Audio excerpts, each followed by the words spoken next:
hate looking for things. And I think that part of it is because I get overwhelmed and I get stuck in my head trying to figure out where I left something. Keys being a big one, the TV remote being another. The TV that we have, the remote is just so very small. And if we lose it, and then we can't watch TV unless I use my phone or something like that to control the TV. And it's just a big mess, and it fills me with a lot of anxiety. And so I try to do the logical thing, right? And I stop and I think, okay, retrace your steps. Where was it the last time you know you had it? What did you do after that? Surely that is going to be the way that you can figure this out. And so you spend a lot of time looking all over in various places. And if you look in more places, you're more likely to find it, right? If you cast a wider net, you're going to catch more fish. Like, we understand that. And yet, 9 times out of 10, there it is. Whatever it is I'm looking for is literally right in front of me. Thanks be to the God who made sure that it was not a snake, for I surely would have been bitten and dead. And yet I suppose that is human nature. We get so caught up in the hunt sometimes that we can't see the forest for the trees. We get so busy looking and looking and looking that we can't see what's right in front of us. And we miss out on what's right there, what's already in front of us. And I suppose that this is just human nature, because we've seen this story played out before, haven't we? Human history is cyclical. The same issues that people faced in ancient times are still being dealt with today. In fact, the same issue that the Israelites face in the desert are issues that we still face today. I'm not talking about the whole desert thing, wandering around. I'm talking about attitude. The Old Testament text is interesting because we have people complaining. The chosen people of God are complaining. And they understand that they're wandering in the desert. And they are thirsty, which makes complete sense. One of the things that I've learned to do on long car trips is to be very generous with when and how much I give the kids to drink. If you give the kids too much to drink, you'll be stopping every hour or so to use the potty. And yet, if you don't give them enough to drink, you're going to hear choruses of being thirsty. So what are you supposed to do? Well, you have to measure it out, right? Except this was not exactly the issue that the Israelites were facing. They were just thirsty. They had been wandering around in the desert. Deserts are hot places. I have been to places that are hot and where you need to hydrate regularly, because if you don't, you're just going to have a bad time. And we understand and know that water in general is important to the people, right? Our bodies are something like 70% water. You can go a lot longer without food than you can without water. And that makes sense. We get that. We understand that. The Israelites are tired, they're thirsty, and they are, above all, complaining. Anyone who ever says, oh, we don't need to study the ancient Israelites, are missing the point entirely. Because again, everything that they've done and said are things that we do and said. How often have we complained? How often have we cried out for something? And who do we complain to is the question. Well, the Israelites are complaining to Moses, which kind of sort of makes sense. And this whole thing, in their eyes, was, well, his idea. And Moses says, why are you fighting with me?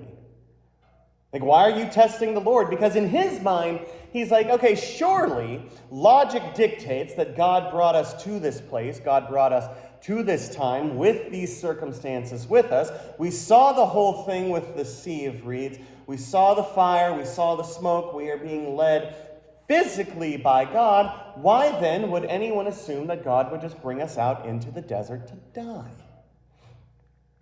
And yet, that is what the people assume. They're whining because they're thirsty. And again, I'm not trying to badmouth the Israelites, because I get it. I know how good a cold glass of whatever tastes on a hot summer day. I totally get that. Their whining is a little ostentatious. It's a little bit kind of like how children are extra dramatic when they want to try to make a point. Why did you bring us out here to die? Oh yes, because you had such a good time in Egypt. You know, the whole being slaves thing, even if you can forgive that and say, well, at least we had work and shelter and food, do you not remember the whole time that one time where the Egyptians were like, yeah, we're going to go kill a bunch of Israelite baby boys? They looked onto the past with this sense of nostalgia because they lost where they were because they couldn't see what was going on in front of them. And so Moses talks to the Lord. What am I going to do with these people? They're ready to kill me. And that is an interesting line. They are ready to stone me, because what God tells Moses to do is to take a group of elders and walk in front of everybody. Now, I don't know how stoning worked in that time. I know that some say that there was like a cliff and they would just like throw rocks down at them or whatever. But the bottom line is, if you turn your back to someone, you can't see what they're doing.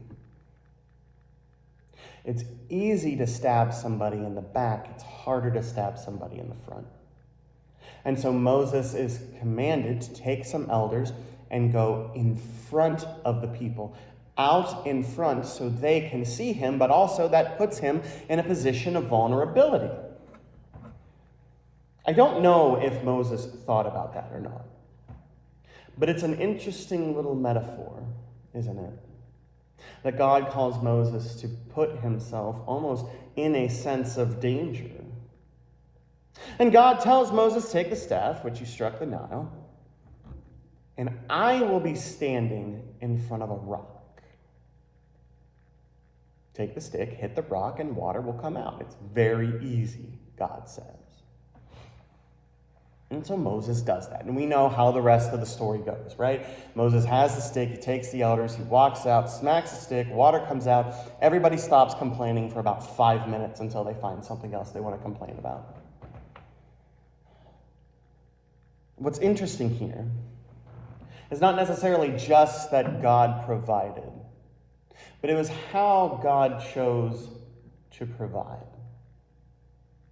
Going back to the whole Moses having his back to the people who might want to kill him, if you think about how this works, you know, they're here, Moses is here, he's walking that way towards a rock, rock is here, God is at the rock looking back, keeping an eye on everything. Which is a powerful enough metaphor when you stop and think about it as it is, but we're also still missing out a very big point, which is God is there. God is already there at the rock, ready to provide for the people. Now, does this mean that Moses saw God? That's tricky, and we get into a lot of theology with that, and I think that that's neither here nor there. Regardless of what Moses saw when he approached the rock, was that God was there. Too often in our lives, we lose sight of what it is that we need. And the reason that we lose sight of what it is that we need is because we're too focused on the things that we don't have. We're too focused on everything else going around us. When things are going bad, when things are going wrong, we think this is it. I don't quite remember the show. I think it was Sanford and Son, where every time the father would have like a chest pain or be upset, he would cry out, "Oh, this is it, I'm coming home." No, that's not necessarily the case. And I've actually been in similar situations. I've been on airplanes where the moment we hit turbulences, I think to myself, "Lord, I'm coming. This is it." No, it's just that you hit a patch of rough air or whatever it is. It doesn't necessarily mean that things are going bad. But in that moment, you stop and you think, this is all I can focus on. And it's not necessarily this call to be able to be optimistic. There's a difference between being optimistic and realistic about things. Optimism is this belief that everything will be fine and Jim dandy. You just have to look on the bright side of life, right?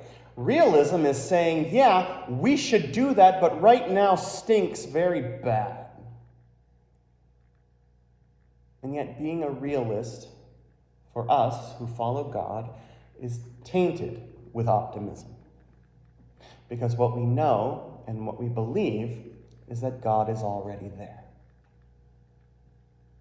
We just don't see it. We don't see the way that God is working through a situation because, well, we're going through the situation.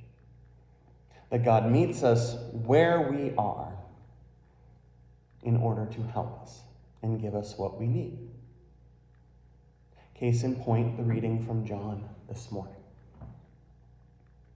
I could go on and on. It's a very long passage, and I could go on and on at length about the lady, the woman at the well.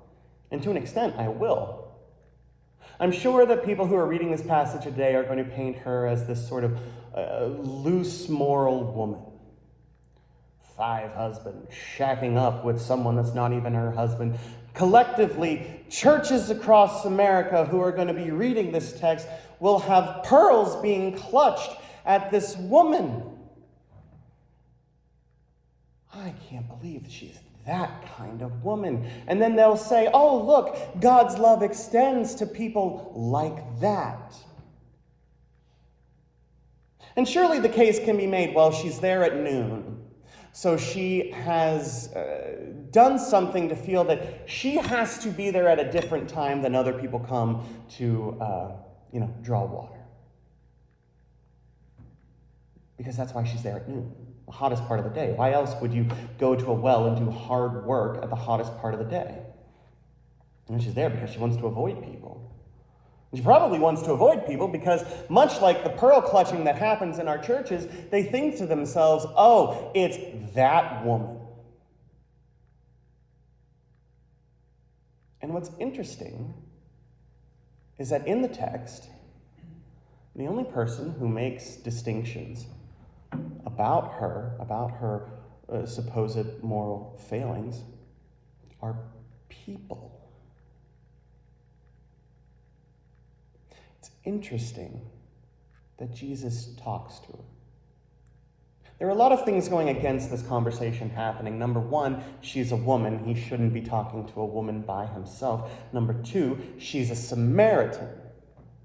And Jews and Samaritans don't believe the same thing. They worship in different spots, and that causes issues because apparently God can only live in one specific tiny spot, right?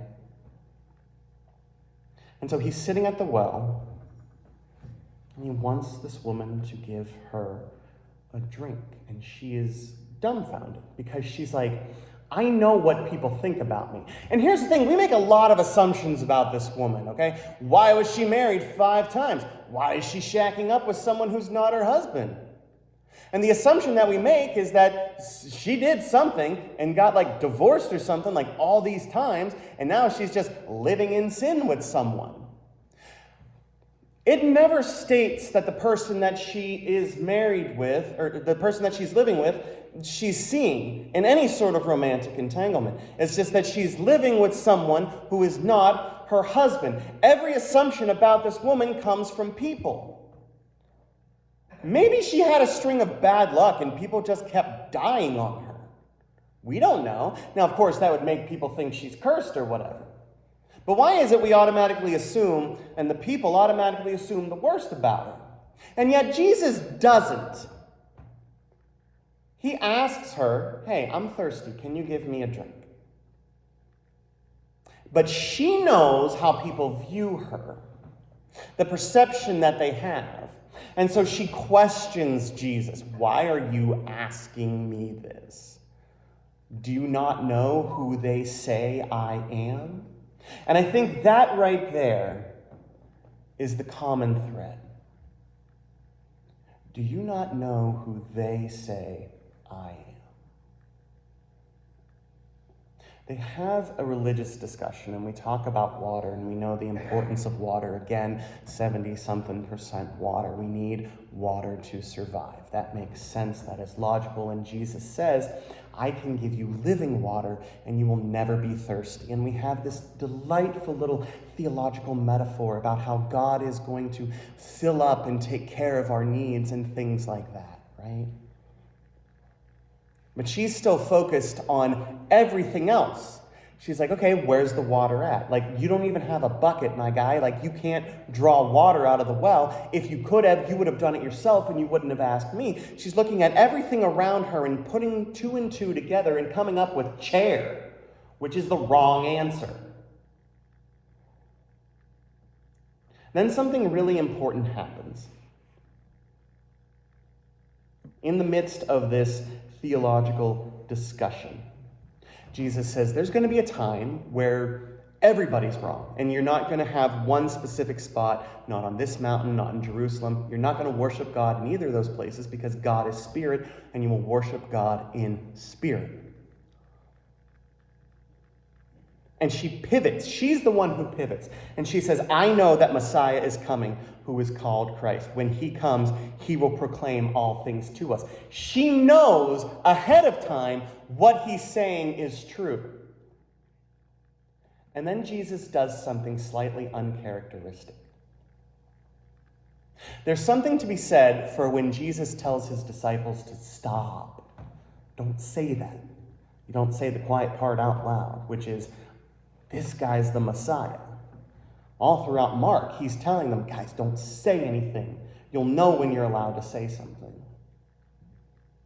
And yet, to a woman looked down on by people, her people, us today, Jesus flat out tells her, I am he, the one who is speaking to you.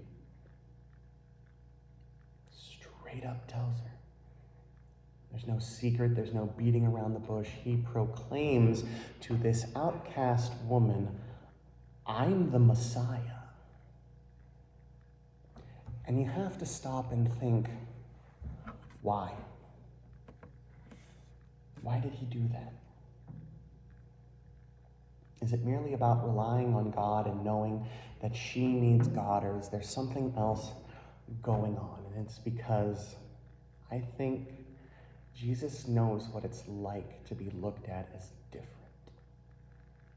He knows that not everybody gets it. He knows that not everybody understands who he is as a person or what it is he has come to accomplish. He says these really strange and weird things about living water, about having food of the will of the one who sent him to complete the work.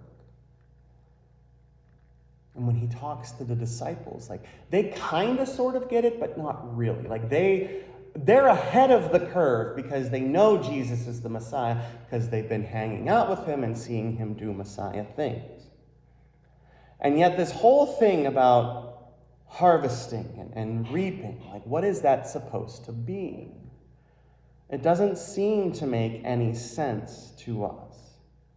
One sows and another reaps. Yeah, he's the sower. He's sowing the seeds. The other people are supposed to reap it.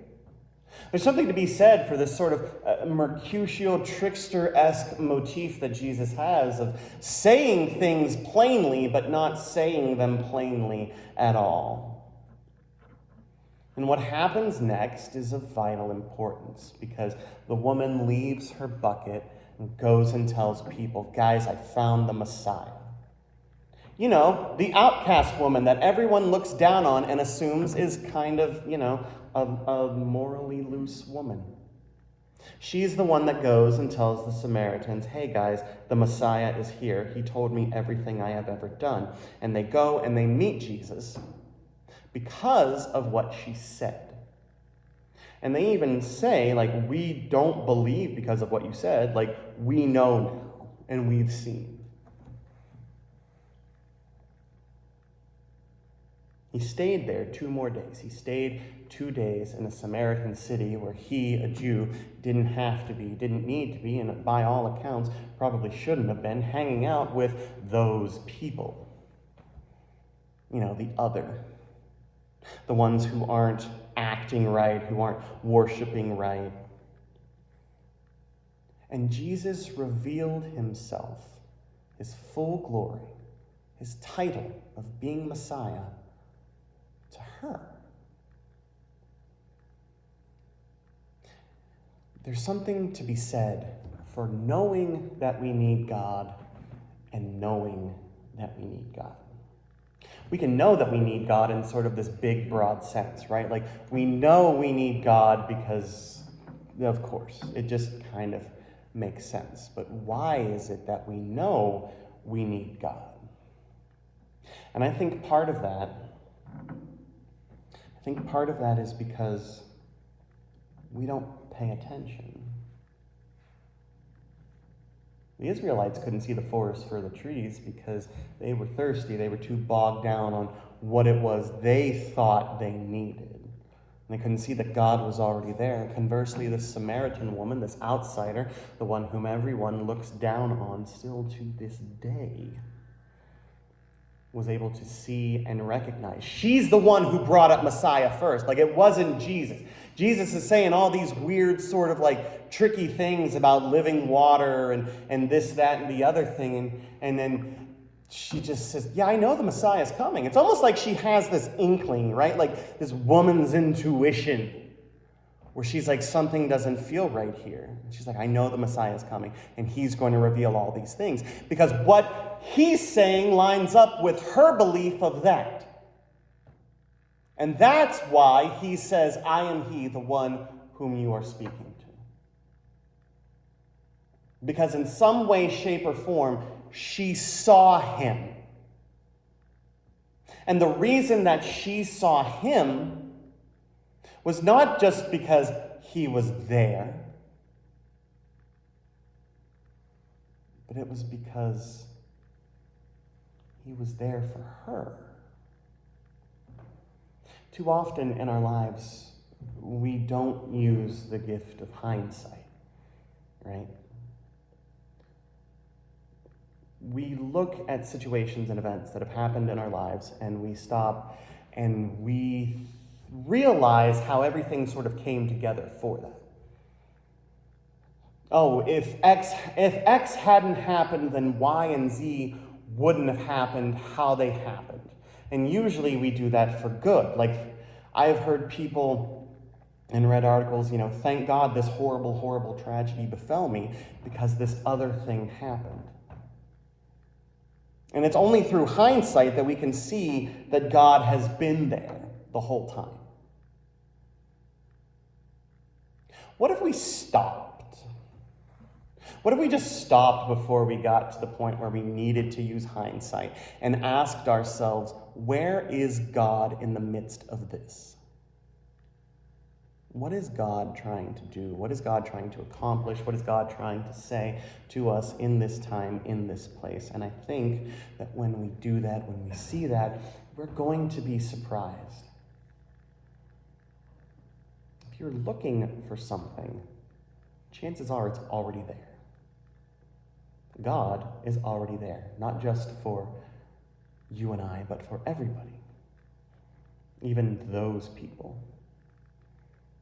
Our job is to recognize this and to make sure we do everything in our power to point to this God of love. Amen.